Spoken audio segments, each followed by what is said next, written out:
nous le Grand Paris. C'est nous le Grand Paris. Le territoire du Grand Paris, je reprends une expression qui a été dite tout à l'heure, est un grand terrain de jeu en tant qu'investisseur.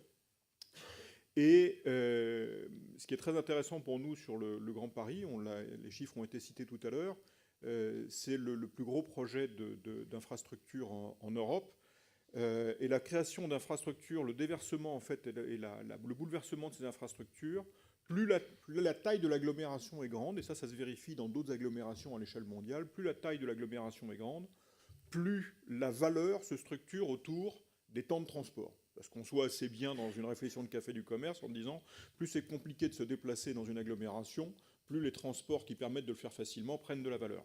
Donc en fait, les infrastructures de transport sont des inférents de long terme, et en plus lisibles sur le long terme, de distribution et de répartition de la valeur.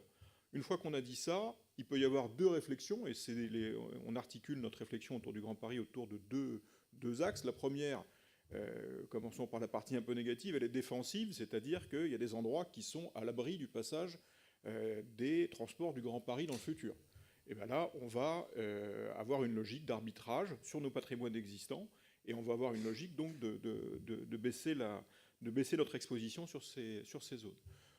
Autre, la plus intéressante, c'est la partie investissement, la partie offensive, où effectivement, la lecture de ces infrastructures du Grand Paris va être... alors c'est une lecture fine, hein, parce qu'il n'y a pas... toutes les gares ne créeront pas de valeur, il y a probablement beaucoup trop de bureaux dans le... Ouais, je pense qu'on en reparlera tout à l'heure, beaucoup trop de bureaux prévus en construction dans le Grand Paris. Il va falloir être très sélectif, mais ces infrastructures vont créer de la valeur. Et dans un monde où les taux sont bas et promettent de le rester pendant un bon bout de temps, et où il n'y a pas d'inflation, la valeur en immobilier ne va pas venir ni de l'inflation, ni de la baisse des taux. Donc il s'agit d'aller trouver des projets de long terme où on va extraire de la valeur par une amélioration du tissu urbain dans lequel baignent nos investissements. Donc ça, c'est très important. Il y aura plutôt une montée en puissance de pôles existants. Et il y a besoin d'une masse critique de bureaux pour attirer l'activité. Et alors c'est un mot vachement à la mode en ce moment, de créer de la sérendipité entre les acteurs économiques, etc. etc. Bon. Tout ça pour dire de façon assez simple que nous croyons plus à la logique de cluster, à la logique d'amélioration des infrastructures sur les pôles existants, qu'à l'émergence de pôles ex nihilo. Je pense qu'il va y avoir un peu d'activité sur les gares, mais qu'on ne croit pas beaucoup à l'émergence de très gros nouveaux pôles de bureaux. Et puis, fondamentalement, est-ce qu'on en a besoin ? La réponse, la question est largement ouverte et la réponse n'est pas du tout évidente.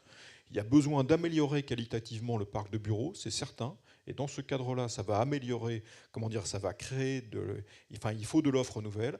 Il faut favoriser la reconversion d'un certain nombre de bâtiments de bureaux en résidentiel. Et pour nous, il faut favoriser le fait de loger les habitants. Le phénomène de centrifugation des classes moyennes à l'extérieur de Paris qui a été décrit par les cartes tout à l'heure, il est quand même assez évident. Et c'est vraiment le problème qu'il faut adresser en premier, quoi. Le logement, pour nous paraît le principal, aujourd'hui, le parent pauvre. Ça permet d'ailleurs de revenir un tout petit peu sur ce qui a un tout petit peu été dit, parce que ça a vraiment un sens dans le choix. La grande question, quelque part, c'est finalement les infrastructures du Grand Paris vont-elles désaturer et emmener de l'activité du centre vers la périphérie, ou bien juste gérer une centralité qui s'accentue. Personnellement, je pense qu'il faut se situer dans la deuxième perspective, parce que c'est pas intuitif, mais l'économie de l'Internet, l'économie digitale, n'est pas un facteur de diffusion de l'activité, mais très clairement, et on le voit dans les grandes métropoles, un facteur de concentration de l'activité. L'économie digitale, l'économie, l'économie post-industrielle se nourrit clairement de grands pôles urbains interconnectés. Et ça, c'est valable en bureau, mais et pour l'activité économique, on va dire tertiaire, mais c'est valable aussi en logement. Je dirais juste quelque chose de basique. Le modèle du salariat est en train de diminuer en importance dans on va dire dans la répartition, dans le mode d'organisation du travail. Et quand vous substituez à un employeur plusieurs employeurs ou mieux des clients, on est chez WeWork et une partie significative du business se fait avec des gens qui ont un travail, un auto-entrepreneur. Où vous situez-vous physiquement pour optimiser vos déplacements quand vous avez plusieurs employeurs ou plusieurs clients? Vous avez la réponse, elle est immédiate, c'est au centre. C'est valable aussi pour des gens, pour leur logement. Imaginez que vous êtes une femme de ménage et que vous ayez besoin d'aller voir plusieurs employeurs pour faire des ménages dans la même journée. Où, idéalement, vous situeriez-vous? Au centre. Le problème, c'est que vous n'avez pas les moyens. Donc, en fait, votre vie est un enfer parce que vous devez accéder partout en étant à partir de la périphérie.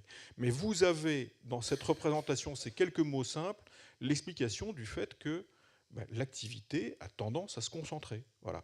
Donc, pour le dire autrement, dans les critères d'investissement, et je reviens à la question, en fait, dès qu'on est dans Paris intramuros, il n'y a pas tellement de débat. En fait, on voit bien que dès qu'on fait un projet d'investissement, et je parle cette fois-ci de restructuration, ça tourne parce qu'en fait, la respiration qu'on a en termes de variation de loyer par rapport aux travaux qu'on met, c'est tout de suite rentable. Plus on s'éloigne du Paris, plus l'équation est tendue. Voilà. Autre critère, donc bien entendu, les transports. Et dans les transports, on va regarder les hubs de transport. Donc nous, on aime beaucoup, je l'ai mentionné rapidement tout à l'heure, les interconnexions, notamment au sud, la Gustave Roussy, Villejuif, et au nord, Pleyel. On pense que c'est des zones qui vont se développer. Il y a des totems au sens urbain autour desquels se développer. Il y a des grands projets, il y a des beaux projets architecturaux qui se situent à ces endroits-là. Voilà. Après, il y a toujours la question de quand est-ce que vont arriver les infrastructures. Mais l'arrivée et le timing d'arrivée des infrastructures est clé parce que dans nos métiers d'investissement, avoir raison trop tôt, c'est un peu comme avoir tort. C'est-à-dire que